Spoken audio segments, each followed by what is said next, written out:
আর মৌলানা সাহেবকে অনুরোধ করব সংক্ষেপে উত্তর দেওয়ার জন্য যে এই বইয়ে ফেরেশতাদের অস্তিত্ব সম্পর্কে হুজুর রাদিয়াল্লাহু তাআলা আনহু প্রমাণ তুলে ধরেছেন। তো এই বিষয়টি আপনি বুঝিয়ে বলবেন। ধন্যবাদ আপনাকে। এই সম্পর্কে আজকে আসলে এই বিষয় নিয়েই মূলত আলোচনার ইচ্ছা ছিল। মৌলানা সাহেবের ঢাকা থেকে উনি এই বিষয়ে আলোচনা এবং আমাদের নিজেদের ঈমানের জন্য এবং আহমদীদের বর্তমান প্রজন্মকে বোঝানোর জন্য আমরা অন্য বিষয়ের পাশাপাশি এই গুরুত্বপূর্ণ বিষয়গুলো নিয়ে থাকি অধিবেশনে আলোচনার উদ্দেশ্যে। তরবিয়ত হলো উদ্দেশ্য। তো এই সম্পর্কে আমি আপনাকে অনুরোধ করবো যে মৌলানা সাহেব যে এইভাবে আলোচনা করতে চেয়েছেন সেইটাও আসা দরকার কোনো পর্যায়ে, উনি যে সেই পয়েন্টটাও আসা উচিত। আর জিক্রে এলাহির কথা হচ্ছিল যে আমরা তরবিয়তি ইস্যু নিয়ে আলাপ করছিলাম। আসল বিষয়ই হলো খোদা তালার জিকের, ওলা জিক্রুল্লাহে আকবর, যে আল্লাহ তালাকে স্মরণ করাই হলো সবচেয়ে বড় বিষয় এবং মহান বিষয়। রাসূলুল্লাহ সাল্লাল্লাহু আলাইহি ওয়াসাল্লাম এটিও বলেছেন যে যেই ঘরে খোদা তালার জিকের হয় সেই ঘর খোদা তালার, মানে একজাক্ট শব্দ আমার মনে নেই, খোদা তালার দৃষ্টিতে অনেক প্রিয়। অন্য হাদিসে আছে যে যেই ঘরে আল্লাহ তালার জিকের হয় না সেটি সেটিকে, যেখানে জিকের হয় আর যেখানে আল্লাহ তালার জিকের হয় না, যে ঘরে খোদা তালাকে স্মরণ করা হয় এবং যে ঘরে খোদা তালাকে স্মরণ করা হয় না, এই দুটোকে রাসূল করিম সাল্লাল্লাহু আলাইহি ওয়াসাল্লাম মৃত এবং জীবিত ঘরের সাথে তুলনা করেছেন। অর্থাৎ যেই ঘরে খোদা তালাকে স্মরণ করা হয় সেই ঘর জীবিত, আর যে ঘরে আল্লাহ তালাকে স্মরণ করা হয় না সেই ঘরকে হুজুর মৃতের সাথে, লাশের সাথে, মুর্দার সাথে তুলনা করেছেন। এটি একটা পয়েন্ট। আরেকটা হলো জিক্রে এলাহির কথা বলতে গিয়ে গতকাল কয়েক ধরনের জিক্রে এলাহির কথা এখানে বলা হয়েছিল। সেগুলোর ভিতর একটা ছিল কোরআনে করিমের তেলাওয়াত, যেটিকে হুজুর জিক্রে এলাহির ফরজ ইবাদতের পাশাপাশি এটিকে অতিরিক্ত জিকের হিসাবে উল্লেখ করেছেন, নফল জিকের হিসাবে কোরআনের তেলাওয়াত সম্পর্কে।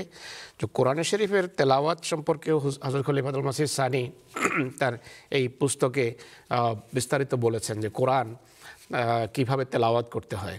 তিনি জামাতকে প্রশিক্ষণ দিচ্ছেন, তরবিয়ত করছেন জামাতের, যে কোরআন শরীফ পড়ার কতগুলো রীতি আছে। কোরআন প্রথম কথা হলো প্রত্যেক দিন পাঠ করা উচিত, হুজুর বলেছেন।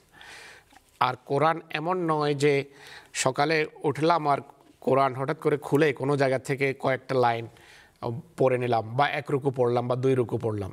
হুজুর বলেন যে এটিও কোরআন পড়ার রীতি নয়। কোরআন পড়ার রীতি হলো একটা ধারাবাহিকতা বজায় রেখে বুঝে শুনে অনুবাদ সহ কোরআন শরীফ পড়া উচিত। ধারাবাহিকতা থাকতে হবে। বিক্ষিপ্ত বিচ্ছিন্ন কোনো জায়গা থেকে এক দুই লাইন পড়ে নিলাম, কেউ কেউ এটি করে, বলছে আজকে কোরআন পড়া হয় না, চলো খুলে একটা লাইন পড়ে নিলাম। এটারও একটা বরকত আছে, কারণ আল্লাহ তালার উক্তি, আমাদের মহান খোদার উক্তি, অবশ্যই বরকত আছে। কিন্তু আল্লাহর খলিফা বলেন যে আমি তোমাদের কাছে ছোট ছোট কাজ করবে, আর এটি আমি চাই না, এটা আমাকে সন্তুষ্ট করবে না, আমি চাই তোমরা উন্নত মানের কাজ করো। তো কোরআনের তেলাওয়াতের ক্ষেত্রে তিনি এটা বলেছেন। তাই বলছেন যে কোরআন ধারাবাহিকভাবে পড়তে হবে আর অনুবাদ সহ বুঝে বুঝে পড়তে হবে। নিজের কথা বললেন তিনি যে আমার এত কর্মব্যস্ততা, এত কর্মযজ্ঞ আমি হাতে নিয়েছি যে অনেক সময় কাজের চাপের কারণে যেদিন আমার তেলাওয়াত সকালে আমি করতে পারি না, সারাদিন আমার এমন মনে হয় যেন কিছু আমি মিস করছি, একটা মানে শূন্যতা বোধ করি যে আমার জীবন থেকে কিছু একটা হারিয়ে গেছে। তো এই জিক্রে এলাহির প্রেক্ষাপটে এই কথাটা বললাম। আর মালাইকাতুল্লাহর বা আল্লাহ তালার ফেরেশতার প্রেক্ষাপটে ফেরেশতার অস্তিত্বের প্রমাণ, এটি আপনি আমাকে জিজ্ঞেস করেছেন। তো খলিফাতুল মসিহ সানি রাদিয়াল্লাহু আনহু মালাইকাতুল্লাহ বইতে ফেরেশতার অস্তিত্বের 4টা প্রমাণ তুলে ধরেছেন। প্রথমটা তিনি দিয়েছেন যে এই বিশ্বজগতের যে নিখুঁত নিয়ম শৃঙ্খলা আমরা দেখতে পাই, যে কোথাও কোনো প্রকার বিশৃঙ্খল কার্যকলাপ নেই। সব কিছু গ্রহ নক্ষত্র থেকে আরম্ভ করে প্রকৃতির প্রতিটি বস্তু, মানুষের দেহ, মানুষের দেহের অণু, মানুষের দেহের পরমাণু, মানুষের যে মেইন অর্গানস আছে শরীরের, এগুলোর কাজ করা, এগুলো নীরবে কাজ করে চলেছে। কোনো প্রকার বিপত্তি কোনো জায়গায় দেখা যায় না। হঠাৎ করে কোনো জায়গায় যদি কোনো সমস্যা দেখা দেয় তখন বোঝা যায় লোকটা অসুস্থ হয়ে গেছে। আদারওয়াইজ সব কিছু খুব সুন্দরভাবে কাজ করে চলেছে। তো প্রকৃতির নিয়মের ভিতরেও এটি দেখা যায় এবং মানব দেহেও দেখা যায়। মানুষের দেহের বাহিরে যা আছে, জগতের প্রতিটি জিনিস খুব সুন্দরভাবে কাজ করে চলেছে, সুচারুরূপে কাজ করে চলেছে। কোথাও কোনো প্রকার বিশৃঙ্খলা পরিলক্ষিত হয় না। তো হুজুর বলছেন যে এটি প্রমাণ করে যে কোনো এমন একটা সৃষ্টি আছে, যেই সৃষ্টি এই যে সুশৃঙ্খল ব্যবস্থাপনা সেটিকে ধরে রেখেছে, সেটিকে পরিচালিত করছে। আর এরপর হুজুর গ্রহ নক্ষত্রের কথা তো আমি বললাম, সেটি উল্লেখ করেছেন। আরেকটা পয়েন্ট হুজুর এখানে এটিও বলছেন যে যদি এগুলো এমনভাবে সেখানে ঘূর্ণায়মান রয়েছে মহাশূন্যে যে সেগুলোর মাঝে একটা দূরত্ব বজায় থাকে, একটা আরেকটাতে এসে আঘাত করে না এবং একটা থেকে এক নিরাপদ দূরত্ব থেকে তারা ঘুরছে।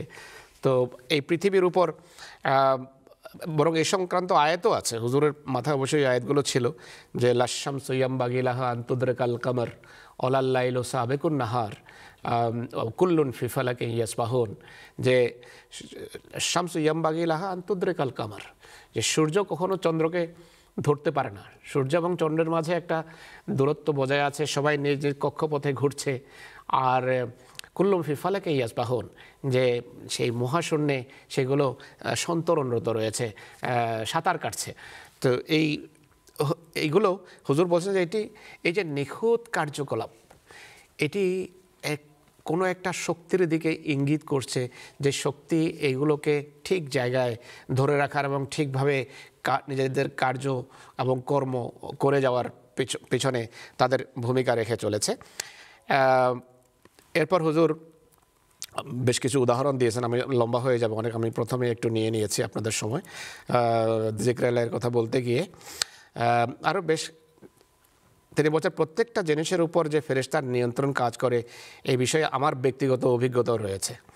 হুজুর বলছেন যে সব কিছু ফেরেশতা নিয়ন্ত্রণ করছে, এই সংক্রান্ত একটা ব্যক্তিগত অভিজ্ঞতার কথা তিনি বলেন যে একবার আমার জ্বর হয়, তো চিকিৎসকেরা ওষুধপত্র দেয় কিন্তু কোনো লাভ হয়নি, জ্বর নামে না। তো একদিন চৌধুরী জাফরুল্লাহ সাহেব আসলেন, তার সাথে আহমদি বন্ধুও ছিলেন একজন। আর আমি চৌধুরী সাহেবকে এবং তার বন্ধুকে কাছে ডেকে নিলাম। আর কিন্তু তাদের মানে হুজুর ডেকেছেন, ডাকার কারণে তারা এসেছেন আর কি। তো তার আসার আগে হুজুর বলেন যে আমার একটু তন্দ্রা পায়, আর আমি তখন স্বপ্নে দেখি যে আমার জ্বর নেমে গেছে।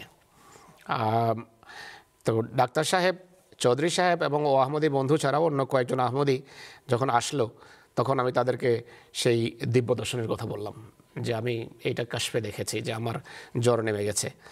আর কিছুক্ষণ পর জাস্ট মানে তাদের সামনেই যে থার্মোমিটার দিয়ে যখন ডাক্তার দেখলেন, তখন হুজুরের কোনো জ্বর ছিল না। হুজুর বলছেন মূলত আমি একটা মশা দেখেছিলাম, যে মশা এসে আমাকে বলছে যে জ্বর চলে গেছে, আর মানে জ্বর নেই, হুজুর জ্বর আক্রান্ত নন। তো হুজুর বলছে যে এটা আল্লাহ তাআলার আসলে একটা ফেরেশতা ছিল, যে একটা রূপ ধারণ করে আমার কাছে এসেছে এবং আমাকে এই বিষয়ে অবহিত করেছে। আরও কয়েকটা পয়েন্ট আছে এখানে, দেখি আমি ইজিলি বলতে পারি কিনা।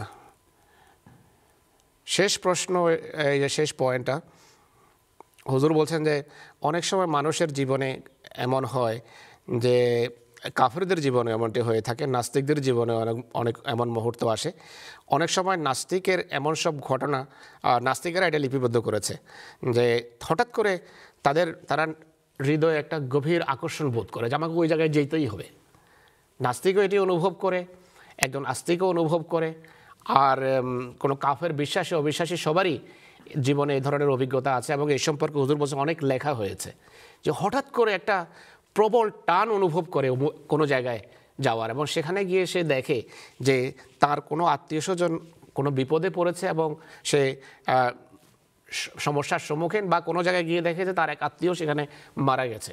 তো এই যে অসাধারণ একটা মানসিক অবস্থা সৃষ্টি হয়, এক গভীর টানে সে সেখানে নিজের কোনো ইচ্ছা না থাকা সত্ত্বেও যদি চলে যায়, হুজুর বলছেন যে এটিও প্রমাণ করে যে আল্লাহ তাআলার এমন কোনো শক্তি প্রকৃতিতে কাজ করছে যেটিকে হুজুর বলে যে এটাকে আমরা মালাকি শক্তি বা এটিকে আল্লাহ তাআলার ফেরেশতা নামে এই শক্তি প্রকৃতিতে সর্বত্র কাজ করছে বলে বিরাজমান। তো 2-3টা উদাহরণ দিলাম কারণ যথেষ্ট সময় নিয়ে নেওয়া হয়েছে। ধন্যবাদ মৌলানা সাহেব।